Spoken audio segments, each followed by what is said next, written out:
E abra comigo no Evangelho segundo escreveu Lucas. O capítulo é o de número 24 e o verso é o de número 49. Quem encontrou, confirma com glória a Deus. Evangelho segundo escreveu Lucas, capítulo 24 e o verso 49.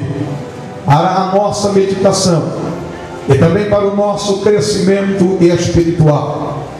Porque assim está escrito: e eis que sobre vós eu envio e eis que sobre vós eu envio e eis que sobre vós eu envio de meu Pai. Ficai, porém, na cidade de Jerusalém, até que do alto sejais revestidos de poder. A igreja pode dizer amém? Amém. Meus amados e queridos irmãos, é do conhecimento de todos que quando nós abrimos a palavra de Deus, nós somos surpreendidos diante das muitas revelações que esta nos traz. E estas revelações, elas chegam a ser tão profundas, elas chegam a ser tão eficazes, que podem e devem ser aplicadas em todas as áreas da nossa vida.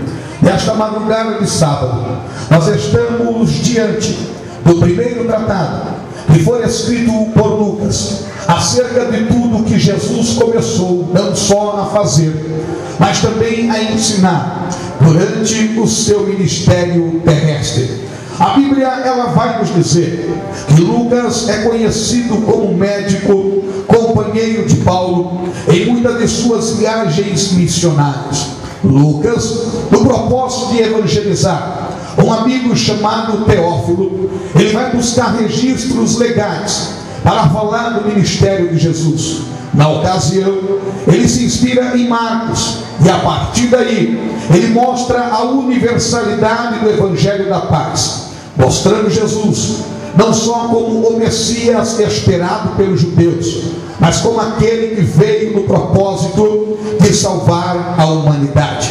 Lucas, no decorrer do seu livro, ele vai mostrando alguns pontos na vida de Jesus. Por exemplo, Lucas fala da infância, que vai desde o nascimento até o dia em que Jesus foi visto ensinando no templo. Lucas, ainda no seu livro, ele mostra que Jesus estava preparado para o ministério público, pois ele passou pelo batismo nas águas. Lucas está dizendo a Teófilo que esse Jesus está pronto para o ministério público, porque também passou pela tentação do deserto. Lucas está falando de Jesus e está dizendo a Teófilo que esse Jesus está pronto para o ministério público, porque o histórico de antecedente é verdadeiro. Lucas está dizendo que a genealogia de Jesus é verídica e também é digna de aceitação.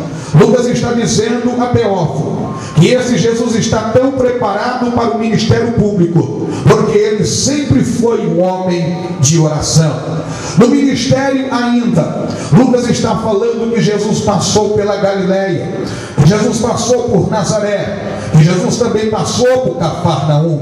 Ele destaca agora o chamado de Pedro, e um certo dia, ao subir da montanha, ele dá as bem-aventuranças. Só que todo começo ele tem um fim, e Lucas vai trilhando o caminho do fim, falando a respeito da crucificação, a respeito da ressurreição e a respeito da ascensão de Cristo.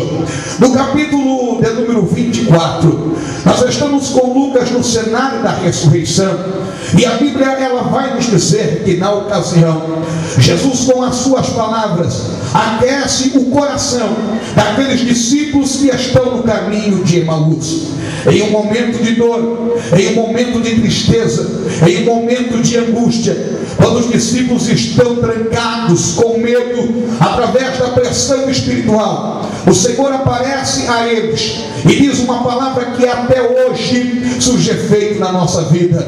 O Senhor olha para os seus discípulos e diz: a paz seja convosco. Quando ele disse a paz seja convosco.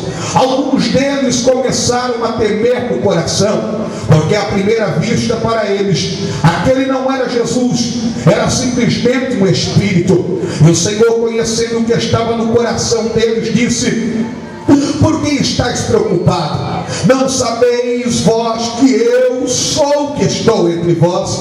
Agora vede, tocai as minhas mãos, tocai os meus pés, porque sou eu que estou, não é o Espírito, porque o Espírito não tem carne, o Espírito não tem osso, e vede que eu assim tenho.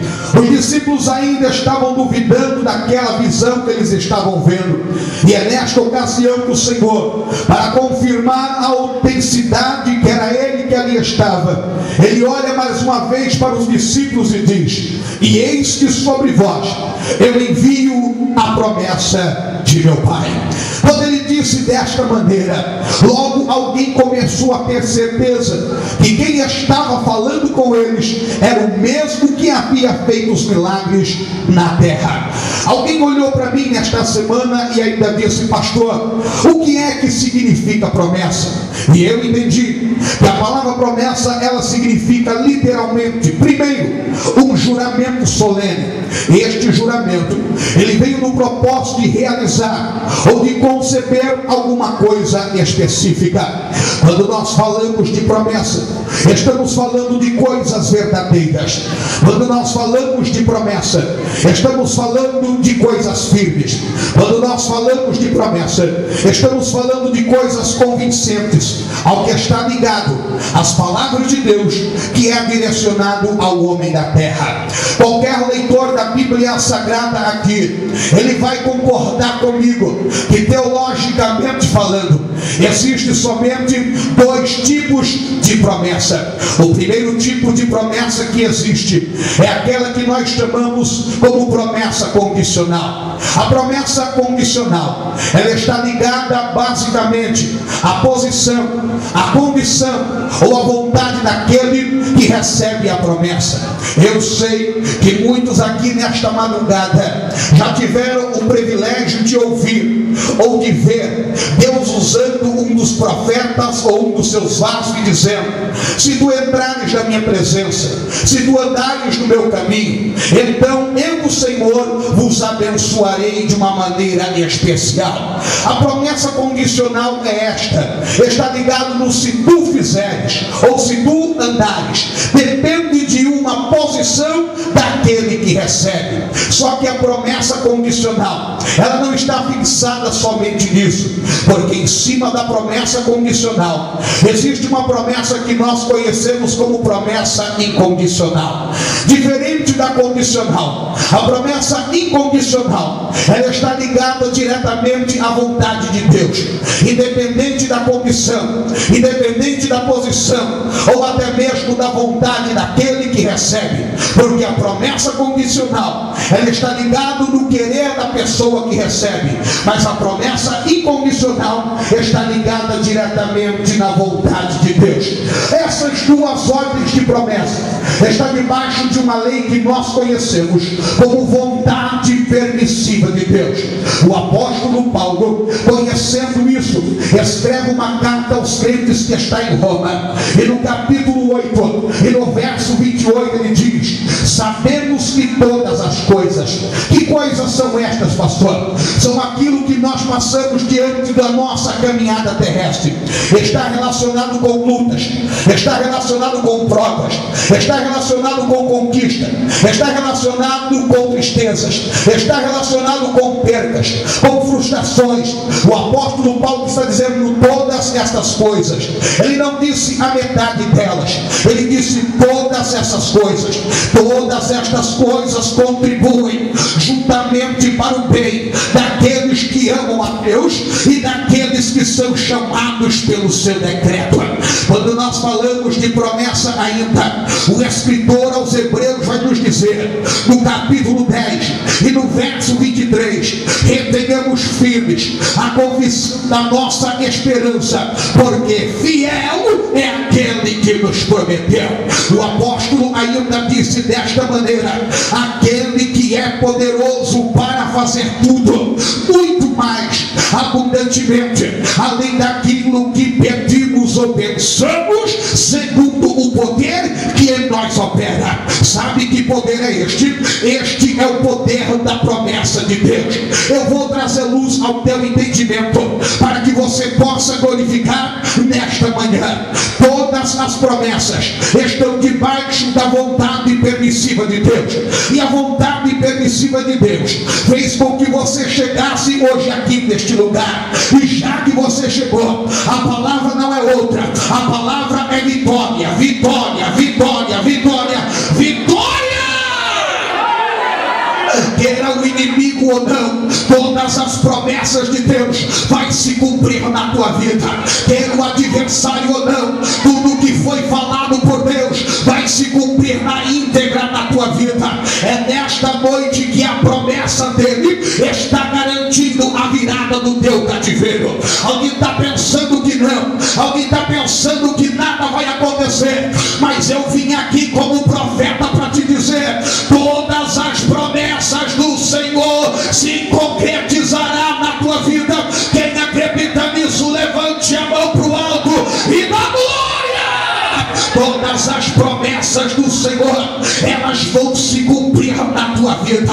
As promessas de Deus, ela garante a virada do nosso cativeiro. É uma garantia do Senhor. A palavra não é minha, a palavra não é dos obreiros, a palavra é do Senhor. E a palavra dele nesta manhã é esta: vai haver vitória, vai haver virada neste cativeiro, vai haver mudança nesta vida. Vou abrir porta que você pensa que eu não vou abrir, vou fazer o que você pensa que eu não vou fazer. Eu sou o Senhor que posso todas as coisas e cumpro todas as promessas sobre a tua vida. Quem recebe esta palavra, levante a mão para adorar a Deus. Aleluia. Escute, por favor, porque se as promessas de Deus, ela nos garante a virada do nosso cativeiro, eu entendo também que as promessas do Senhor, ela é para nós proteção em momentos de perigo.